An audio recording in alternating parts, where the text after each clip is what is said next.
कि ਇਹ ਕੁੜੀ ਹੈ, ਇਸ ਦਾ ਨਾਂ ਹੈ ਜੋਤੀ ਦੇਵੀ। ਇਹਦੇ ਮਾਪਿਓ ਦੀ ਡੈਥ ਹੋਈ ਦੀ ਹੈ। ਇਹ ਬਚਪਨ ਚ ਨਿੱਕੀ ਰਹੀ, ਉਸ ਲਈ 1 ਸਾਲ ਦੀ ਨਾਲੇ ਪਿਓ ਦੀ ਡੈਥ ਹੋਈ।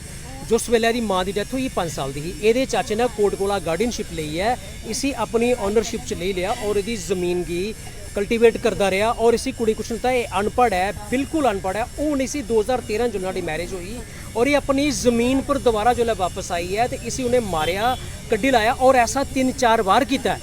उन दोबारा जिसले अपनी ज़मीन पर गई है, एक NGO का सहारा ली है और उत्थे जिसले ज़मीन बांध गए तो दोबारा सारी फैमिली आई हुई है।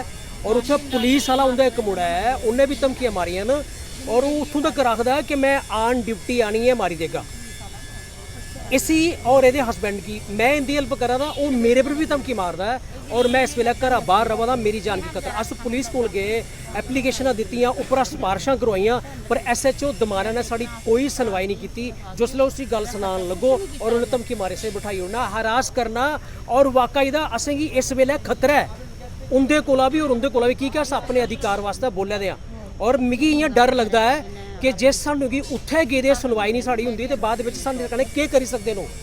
साड़ी मेरी जान की खतरा की मैं इहदी हेल्प करा दा और इसी कुड़ी की आखदे कि तू 5 लाख ले लै, आटा चौल ले लै ते बस चली जा इत्थों दा वापस। हुण तुस दसो कि जिस कुड़ी दी करोड़े रुपये की प्रॉपर्टी है और वो आटा चौल लिए वापस चली जा और जो अपने अधिकार वास्ते वो जा पुलिस को जा तो पुलिस भी उसे पूरा दिन बिठाई रखे है। जे ओदा कोई हाँ जी हाँ SSP साहब को गए, उन्हें फेवर किया, वाकईदा फ़ोन किया SHO की कि इस लड़की का मसला देखो।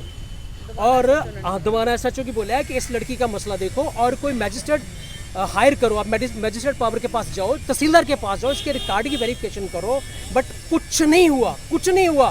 और उल्टा कल जब परसों जब ये अपनी ज़मीन पे गए और उस पार्टी ने इनके खिलाफ कोई एप्लीकेशन दी है और वो ट्रैक्टर वाले को ढूंढ रहे हैं कि ट्रैक्टर वाला कौन था। उन्होंने ये बोला है कि आप गुंडे हो, आप बदमाश हो। NGO को बोल रहे थे कि आप गुंडे हो, कि आप बदमाश हो, आप यहाँ बदमाशी करने आए हो, हम आपको कोर्ट में घसीटेंगे, आप हमें जानते नहीं हो। पुलिस वाला बोल रहा था, इसका भाई चाचे का लड़का, कि मेरी अप्रोच बहुत दूर तक है, आप जानते नहीं मुझको। आप ही बताइए सर कि एक कांस्टेबल पुलिस की इतनी हाई पावर शो कर रहा है वो, तो आम बंदे की क्या औकात होगी वहाँ पे। और SHO दमाना उसके खिलाफ क्यों कोई कार्रवाई नहीं कर रहा? क्यों जो मैं इसका सपोर्टर हूँ या और कोई दूसरा इसके। मैंने कहा कि सर आप गांव में चलिए, इन्वेस्टिगेशन करिए, आप रिकॉर्ड को देखिए, पर नहीं देखते। और इसने कहा कि सर मेरे साथ पुलिस भेजो और मेरी ज़मीन पे जब मैं हल चलाती हूँ तो वो मुझे मारते हैं। तो SHO दमाना ने बोला कि नहीं नहीं, हम नहीं उसके पास तेरे साथ नहीं जाएंगे, वो ट्रैक्टर के आगे लेट जाएंगे और वहाँ पे कोई अगर कत्ल हो गया तो तू अंदर जाएगी और तू गरीब है, तेरी ज़मीन भी तुझे नहीं मिलेगी। आप मुझे बताइए कि अगर कोई ट्रैक्टर के आगे लेट जाए और पुलिस कहे कि कत्ल केस बन जाएगा, तो फिर पुलिस है किस लिए? मतलब मैं किसी के घर के आगे लेट जाऊं, मैं किसी के बंगले के आगे लेट जाऊं कि बंगला मेरा हो गया, तो क्या पुलिस कहेगी उसको कि आप निकलो बाहर, नहीं तो ये मर जाएगा?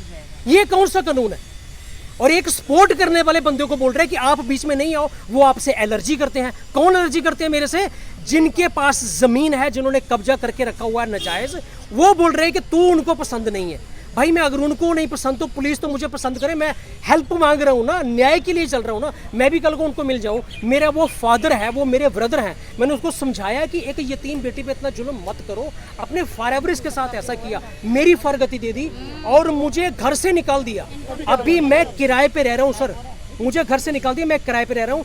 रात को 12:30 बजे 2015 की बात है, मेरा भाई रेलवे में था, वो एक गन लेके आता है, क्या नाम है उसका, AK-47 और उसने मुझे धमकी दी। मैंने थाना में रिकॉर्ड भी करवाया और मैंने विटनेस भी पेश किए, उसके खिलाफ कुछ नहीं हुआ। उसने मुझे बोला था कि आन डिप्टी आके मारूंगा, तो मुझे जानता नहीं, कुछ नहीं बनेगा तेरा। अभी डिमांड करते सर, जो मैं बातें कर रहा हूँ ना, जो आप सुन रहे हो, मैं मीडिया थ्रू जो बात पहुँचा रहा हूँ ना, जब कोई इस बात को सुनेगा तो उनको ये अंडरस्टूड हो जाएगा कि हम चाहते क्या हैं, हम क्यों बोल रहे हैं। चाहना तो एक 2 वर्ड की बात है ना, तो मैं बिना बताए भी कह सकता हूँ कि हमारी हेल्प करो। बट मैं ग्राउंड बता रहा हूँ कि हमारे साथ हो क्या रहा है। कल को मर जाएगी ये, मुझे मार देंगे वो। 3 बेटियां हैं इसकी, मेरे भी 2 बच्चे हैं छोटे छोटे। मैं किराए पे रह रहा हूँ, मैं भी लेबर मैन हूँ और मेरे पे इल्जाम क्या लगाते हैं ये लड़की ज़मीन बेच देगी। भाई वो उसकी ज़मीन है, आप उसको हैंड ओवर करो, वो बेचे ना बेचे वो उसका मैटर है। आपने कैप्चर करके रखी हुई है, आप उसको मारते हो, क्या आप उसके साथ न्याय कर रहे हो? क्या आप उसका फेवर कर रहे हो? आप देखिए NGO गई कल उसके साथ, वुमेन पावर गई और वुमेन पावर को धमकी दी उन्होंने कि आप गुंडे हो, बदमाश हो, किस बिहेवियर से आप इधर आए हो। आप बताइए सर कि अगर कोई सोशल वर्कर जाता है किसी हेल्प के लिए तो वो गुंडा हो जाता है? किसी की हेल्प करना क्या गुंडाई में आती है? और जिन्होंने कैप्चर करके रखा है वो शरीफ लोग हैं।